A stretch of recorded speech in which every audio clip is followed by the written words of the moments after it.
Nah, ini dia tentang abutment. Eh, Kalau dilihat adalah potongan mas mau tangan memanjang di sebuah abutment. Terlihat di sini ada wing wall, ya, ada wing wallnya, ada back wallnya, ada. Nah, ini yang baru corbel. Ada brace wall. Ini adalah sebetulnya nanti pada akhirnya nanti akan saya jelaskan. Brace wall sebetulnya sebuah dinding yang bekerja sebagai kolom yang menahan berat struktur atas gitu ya. Nah, apakah ini corbel? Corbel ini sebetulnya itu diniatkan untuk tempat dudukan hydraulic jack. Jadi gini, sebuah jembatan itu secara periodek, entah itu 20 tahun, entah itu 25 tahun, entah itu 50 tahun, gambarnya nggak mungkin 50 tahun. Itu sebetulnya elastomer bearing ini harus diganti gitu. Nah, caranya gimana? Caranya dia stop arus kendaraan, kemudian jembatan itu diangkat dengan menggunakan hydraulic jack gitu ya, diangkat sebentar lalu ini diganti gitu. Itulah kenapa kok ada corbel di sini. Nah, kemudian kalau kalian lihat ukuran pile cap ini antara B8 dengan B9 terlihat tidak simetris kan. Jadi kan memang secara natural pile cap itu akan dibuat lebih panjang ke arah dalam jembatan. Kenapa? Karena memang struktur jembatan kita dari sini ke sini, jadi sebetulnya momennya akan lebih besar menggulingkan si abutment ini ke arah dalam sini, ke arah kanan. Itu mengapa kaki pile cap itu dibikin tidak simetris tapi lebih panjang yang ke arah dalam. Akibatnya apa? Akibatnya sebetulnya titik pusatnya si pile cap, titik pusat pile cap itu akan berbeda dengan titik pusatnya ini, garis as kolom brace wall ini gitu. Pasti nanti akan terjadi eksentrisitas. Jadi cuma dari beban vertikal saja akan terjadi momen mengguling ke arah kiri berarti ya. Karena terdapat eksentrisitas dengan titik pusat kaki pile cap. Nah, kalau dilihat secara feeling, karena sebelah kanan lebih panjang, otomatis kan titik beratnya si pile cap agak kanan sedikit di sini lah kira-kira. Sedangkan di sini ada P, sehingga di sini ada momen ke arah kiri gitu. Nah, ini yang paling penting adalah nanti analisis kita sebetulnya meninjau dua arah. Jadi arah X dan arah Y. Di mana arah X itu adalah arah memanjang jembatan, arah Y itu adalah melebar jembatan. Jadi itu masuk 309 gambar, dan Z itu adalah lokasi gitu. Nanti momen dan gaya yang kita hitung ya, ada momen yang memutar ke arah X dan ada momen yang memutar ke arah Y. Artinya kalau momen X itu nanti adalah momen yang arah putarannya ke arah sumbu X, dan momen Y adalah momen yang arah putarannya ke arah sumbu Y. Itu ya. Ini dipahami dulu gambar ini. Nanti agar tidak bingung kenapa kok terjadi eksentrisitas antara ini si P struktur atas dengan pile cap. Sekali lagi saya ulangi, hal itu karena memang pile cap ini sengaja dibikin lebih panjang ke arah dalam jembatan. Secara prinsip, logikanya kan dengan struktur bagian atas jembatan ada beban jembatan atas yang itu kan berubah menjadi reaksi tumpuan. Nah, si reaksi tumpuan ini itu yang menjadi beban kepada pile cap lagi, kepada abutment gitu. Ini jadi gaya tekan ke abutment. Nah, seperti dilihat tadi ada eksentrisitas ini. Eksentrisitas ini terjadi karena memang pasti akan ada eksentrisitas antara titik pusat kolom dengan titik pusat pile cap. Ya tadi gara-gara B9 itu dibikin lebih panjang. Jadi kakinya tuh lebih panjang ke arah dalam seperti itu. Nah, dari beban terbagi mata ini kan kita kalau di pertemuan sebelumnya kita sudah membahas bending moment dan gaya geser. Nanti yang kita gunakan itu adalah gaya geser V ultimate ini loh. Gaya geser di tumpuan itu kan sama dengan reaksi peletakan kan gitu logikanya, sehingga gaya gesernya nanti beberapa hasil hitungan sebelumnya itu bisa kita gunakan gitu, tapi memang beberapa, kebanyakan enggak. Nah, yang gaya ini tadi nanti akan menjadi timbullah, oh ini saya salah nih, arah bending momennya ke arah kiri ya, bukan ke arah kanan, karena kan di sini gayanya, di sini pusatnya.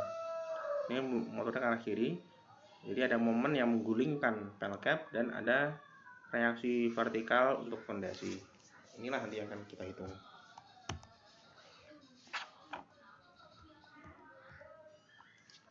Nah ini tadi saya bilang, ini kan kalau tampak samping, kalau kita lihat arah melintang maka seperti ini.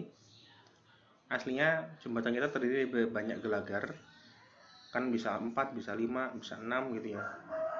Maka sebenarnya gaya yang ke arah bawah tadi, yang di sini tadi, itu adalah gaya yang berasal dari V ultimate atau gaya geser lah, nggak usah ultimate karena kalau ultimate sudah dikasih kombinasi pembebanan. V saja dari struktur atas, namun resultan dari semua girder. Jadi harus jumlahkan antara girder ini tambah girder ini, girder ini, tidak cuma salah satu. Nah, kenapa saya perlu menuliskan ini? Karena dalam pertemuan sebelum UTS kemarin, kita menganalisisnya hanya satu girder loh. Hanya diambil perwakilan satu ini, kita hitung seperempat KL kuadrat, setengah KL kan gitu. Itu hanya satu ini, kita tidak menghitung seluruh jembatan. Tentu saja yang girder tengah ini kan sama nilainya dengan ini. Nah, tapi yang tepi kan beda. Nanti kita terpaksa ngitung yang tepi sendiri, lalu kita kalikan 2 karena ada 2, dan yang tengah kalikan 2 karena ada 2. Gitu. Itu yang terjadi. Kenapa saya menuliskan sama dengan gaya geser dari struktur atas namun resultan dari semua girder. Karena gara-gara sebelum UTS kemarin kita ngitungnya hanya satu girder, tidak satu jembatan. Gitu.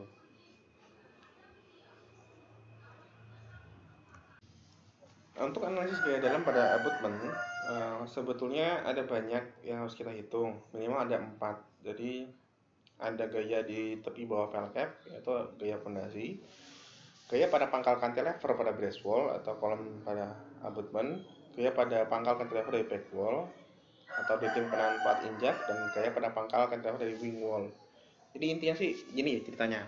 Yang nomor 1 itu diniatkan untuk kita nanti menghitung atau merancang dimensi fondasi ke bawah gitu ya.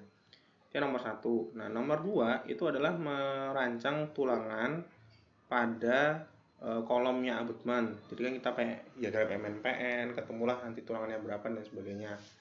Nomor 3 itu dipakai untuk merancang tulangan pada back wall. Sama, sebenarnya nomor 2 sama 3 ini mirip, caranya menggunakan grafik MNPN.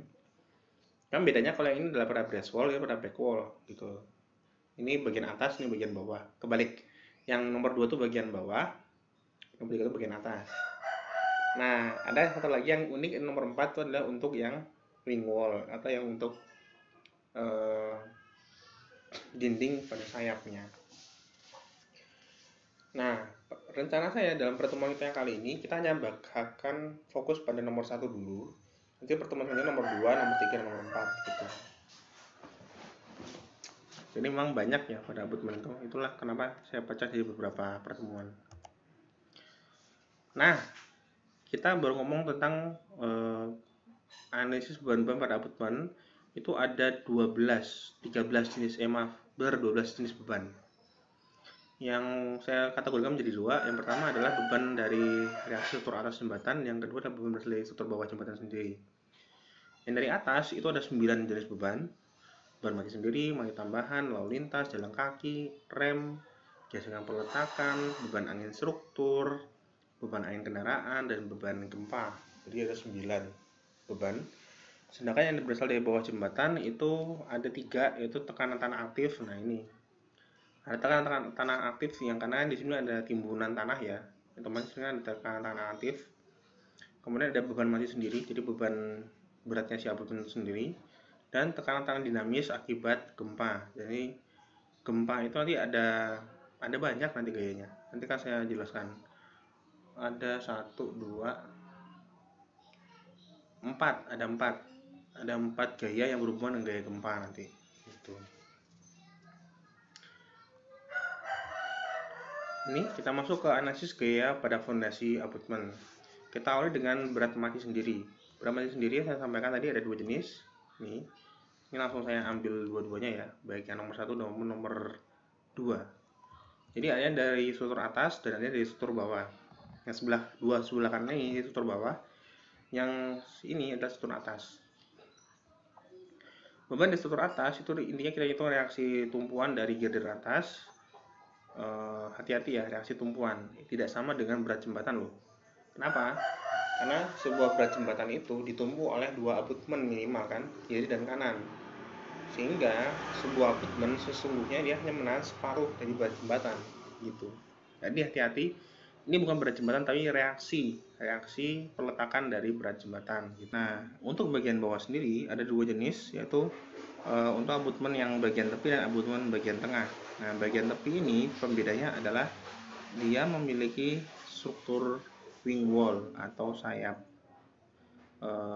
tembok sayap. Sedangkan yang tengah itu tidak ada tembok sayapnya, namun ada tanah timbunan. Ini tanah timbunan. Nah, tanah timbunan ini karena dia termasuk sebuah berat yang permanen, itu kita hitung sebagai berat mati. Sebetulnya sih bisa dihitung sebagai berat mati tambahan, tapi ya lebih praktis kalau kita ngitungnya pada perhitungan berat mati sendiri. Jadi yang PIAS nomor 19, 20, 21, 22, 23 ini dihitung sebagai berat mati sendiri. Ini gambarannya. Nah, ini yang menyebabkan ada dua potongan, yaitu potongan tepi dan potongan tengah. Dilihat di kedua tepi dari sebuah abutmen, dia terdapat wing wall ini. Itulah mengapa tadi gambarnya ada wing wall-nya hanya untuk kedua tepi, gitu ya. Sedangkan yang tengah yang nggak ada wing wall ini diisi oleh tanah timbunan. Itu cara menghitungnya. Ini.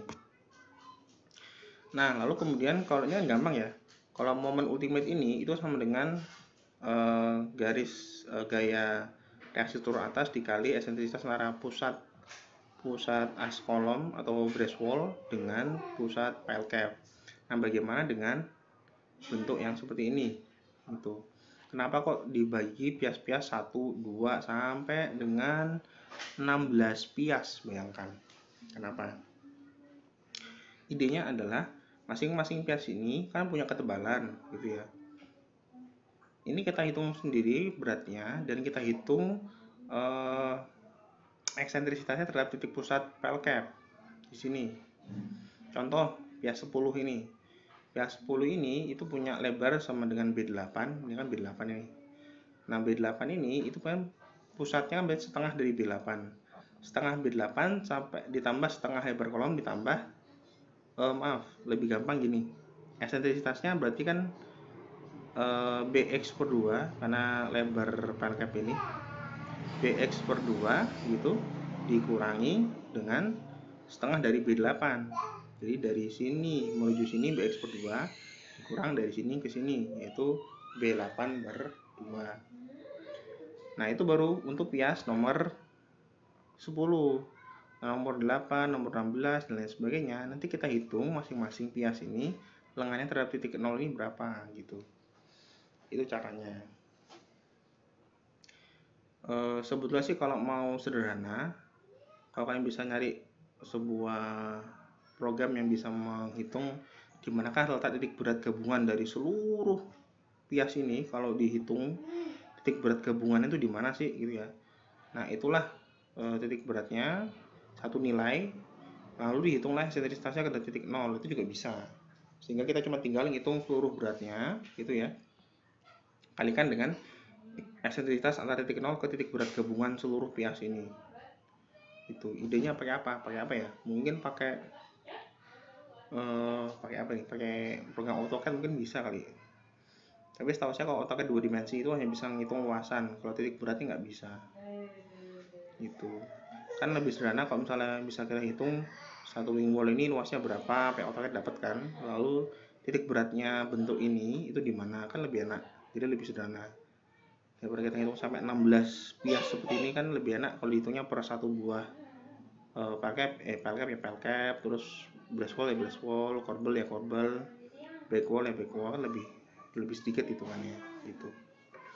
Itu tangannya. Tapi kalau sementara ini misalnya kita nggak tahu program apa yang bisa menghitung titik berat dengan bentuk yang sembarang seperti ini, ya kita ngitungnya ya per pias seperti ini kecil-kecil. Jadi nanti hitungannya bisa panjang ke bawah dengan menggunakan tabel Excel seperti itu.